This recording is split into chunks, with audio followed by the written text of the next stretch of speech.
Okay, now here lecture number 3, topic second, particulate pollutants. Particulate pollutants means what? What are the particles present in a pollution? In particular, we can say that pollution parts. Minute solid particles or liquid droplet in air. It is present in terms of minute solid particles or liquid droplet in air. Present in, this vehicle emissions, smoke particles or say smoke particles forms fires, dust particles and ash from industries. Okay, whatever the ash is produced from industries, that is also we can say that particulate pollutants. Particulate pollutants in that particular we can say that they are classified in terms of two types, that is viable or non-viable. Is it clear? Viable or non-viable? Viable means what? They flow. So viable particulates, example bacteria, fungi, molds, algae, etc. are minute living organisms that are dispersed in the atmosphere. They are free to move. Okay, that's why it is considered as viable. So these are the viable particulates. Now, human beings are allergic to some of the fungi found in air. They can also cause plant disease. Remember, here non-viable particulates may be classified. Non-viable particulate may be classified according to their nature and size. So first here we learn smoke, then dust, then mist. That's why. So here A part is there. A, smoke, solid or mixture of solid and liquid particles formed during combustion of organic matter. Solid or mixture of solid and liquid particles formed during combustion of organic matter. Next, for example, cigarette smoke. Cigarette is there. So cigarette smoke, smoke from burning fossil fuels, garbage, and dry leaves, oil smoke, etc. So this is all parts of smoke. Now we learn next one is a dust. Okay. So take a screenshot of this. It is a very easy. It is a write a note of particulate pollutants. That's you have to write this one.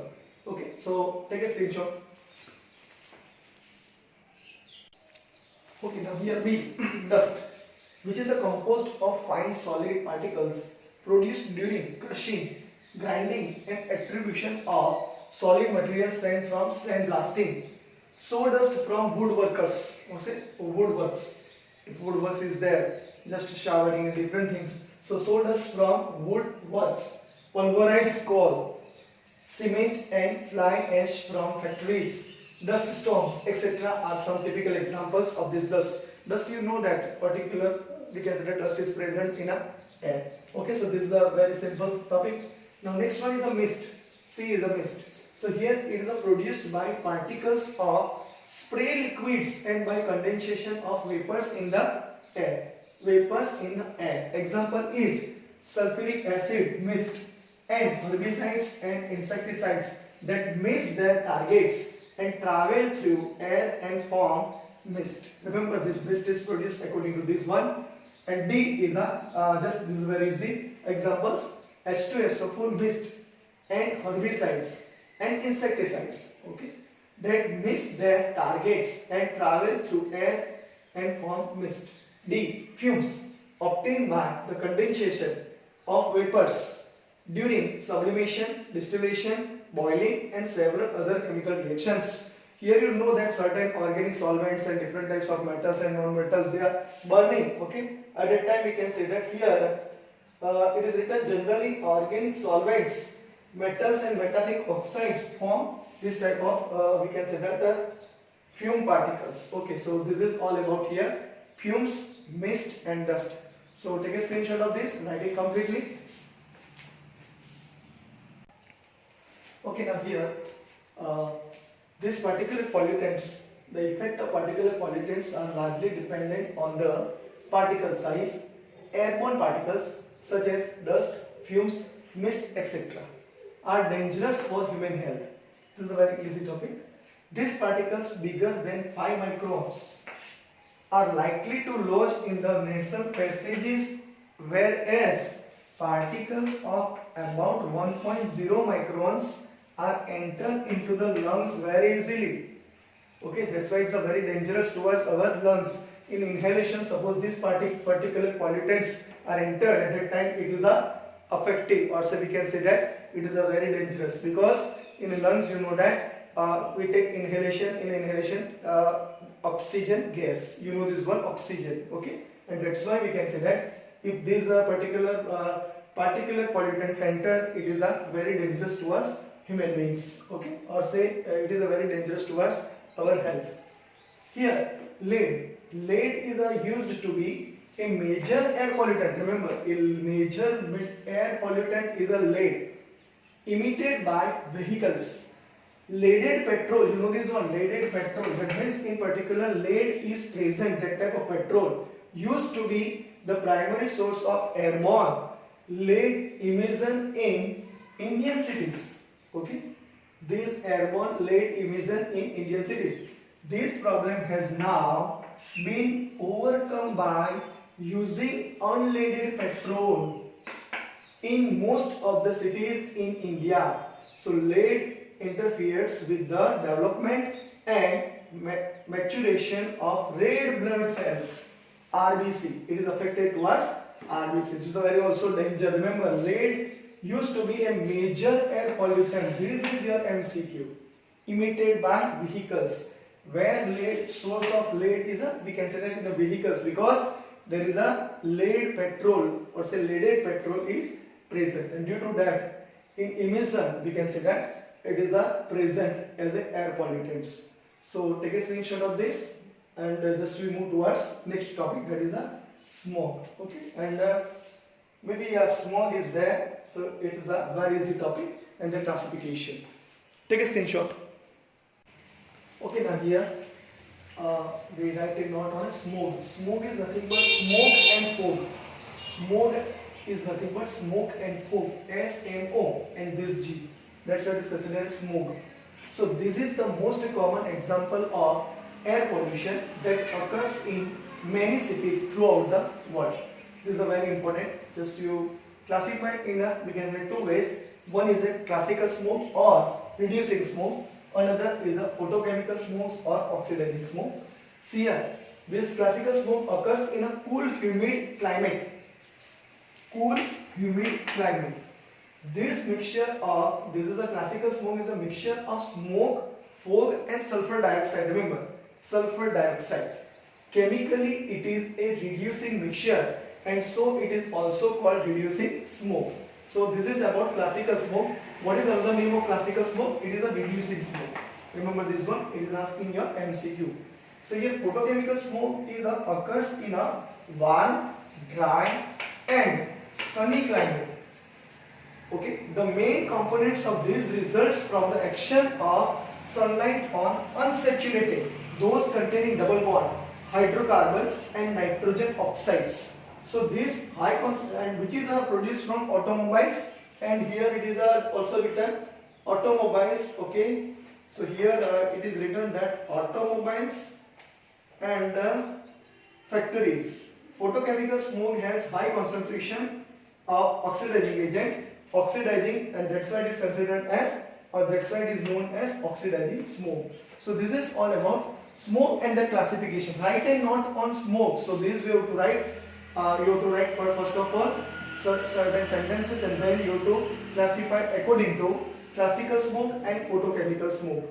Okay, and you remember what is the classical smoke? Smoke plus fog plus SO2 is known as classical smoke, while in photochemical smoke we can say that results from the action of sunlight, okay, unsaturated hydrocarbon and nitrogen oxides, which is, we can say that, obtained from or say produced from factories and automobiles. Okay, so this way you have to remember factories, and it is written in terms of factories, okay, produced by automobiles and factories. Okay, so this is all about smoke. So write it completely, and now we switch on towards formation of photochemical smoke. Formation of photochemical smoke. Here certain reactions you have to remember, and from that if you write, then it is a, we can say that it is a short note, formation of photochemical smokes. So write down this one. Take a screenshot. So here formation of photochemical smoke. When fossil fuels are burnt, a variety of pollutants are emitted into the Earth's troposphere. Two of the pollutants that are emitted, hydrocarbons, unburned fuels and nitric oxide, NO. So here, when these pollutants build up to sufficiently high levels, a chain reaction occurs. Just you see here, from their interaction with sunlight, in which nitric oxide is converted into nitrogen dioxide. Is it clear? So this is all about, we consider formation of photochemicals and this chain reaction. So this NO2 gas, when it is a contact with sunlight, okay, in presence of sunlight, it is converted into NO gas plus O gas. This is the oxygen atom. Okay, so this oxygen atom is a very reactive. This oxygen atom is a reacts with oxygen gas and produce ozone gas. Okay, this nitric oxide, this gaseous form is reacts with ozone, and once again it's produce NO2 gas and O2 gas. So here O3 is a we can say toxic gas, and both NO2 and O3 are strong oxidizing agent. Remember this one. Another thing is remaining. Just you write it completely, and you have to remember this chain reactions. To take a screenshot of this. Now see here, both NO2 gas and O3 gas are strong oxidizing agents and can react with unburnt hydrocarbons in the polluted air to produce chemicals such as, now see, when methane reacts with ozone, it gives, or say it produces formaldehyde. Okay, so this is the formula of formaldehyde or methanol. This is formula of acrolein. And this is the formula of peroxyacetyl nitrate. You remember nitrate. Okay, peroxyacetyl nitrate. Okay, so remember this NO3 is there, and that's why it is considered as peroxyacetyl nitrate. Okay, so this is all about, we can say that, formation of photochemical cells. Take a screenshot of this and write down this. PAN is not polyacrylonitrile but it is peroxyacetyl nitrate. Okay, ready, complete. So here, effects of photochemical smoke. The common components are ozone, nitric oxide, acrolein, formaldehyde, and peroxyacetyl nitrate (PAN). Causes a serious health problems, and that's why we can say ozone and PAN, they are act as a powerful eye irritants. It's affected in our eye. Okay, irritants is that. Okay, ozone and nitric oxide irritate the nose, throat, and their high concentration causes headache, chest pain, dryness of the throat, cough, and difficulty in breathing. Remember this one. Photochemical smoke leads to cracking of rubber and extensive damage to plant life.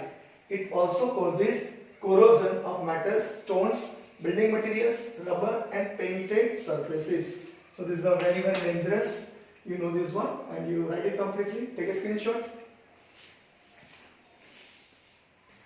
One question arises: how can photochemical smoke be controlled? This is a very, very good question. Nowadays, it's a big problem towards environment. So here, if we control the primary pre-sources of photochemical smoke, such as nitrogen dioxide and hydrocarbons, the secondary precursors such as ozone and PAN, okay, peroxyacetyl nitrate, the photochemical smoke will automatically be reduced. So this is a very, very easy, which is the primary pre-sources, and that is we can say that precursors, that is NO2 and hydrocarbons, and the secondary precursors are ozone and PAN. Remember this one. Now, usually catalytic converters are used in automobiles, which prevent the release of nitrogen oxide and hydrocarbons to the atmosphere.